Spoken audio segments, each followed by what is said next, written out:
ایلیینز آیا موجود شته دي په دې جهان کې او که نه؟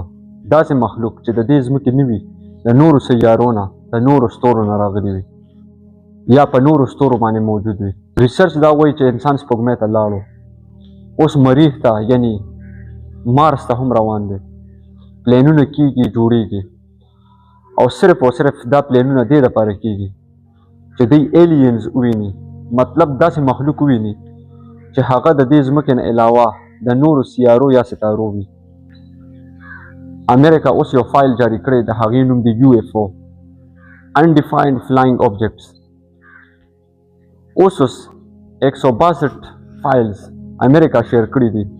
په دې 162 فایلز کې ویډیوګانې، تصاویر د ناسا د پایلټانو یا د امریکن پایلټانو هغوی په هوا کې کم فلاینګ اوبجیکټس لیدلي دي او هغه کیمرو راګیر کړي دي، انفراریډ کیمرو، مطلب حرارتي کیمرې چې ورته وایي، دا عام کیمره نه وي. امریکا د 162 فایلز په داسې وخت باندې شیر کوي چې د دوی کنفلیکټ دی ایران سره. آیا دوی د دې دنیا دا ذهن د دې جنګ نه اړوي یا دا په ریالیټي کې موجود دي؟ دا 162 په مختلف ملکونو کې او مختلف وختونو کې خلکو دا UFO لیدلي، Undefined Flying Objects. کو تاسو یو غټه ویډیو جوړه که په ریالیټي باندې، نو جوړه به کړو، کمنټ وکړئ.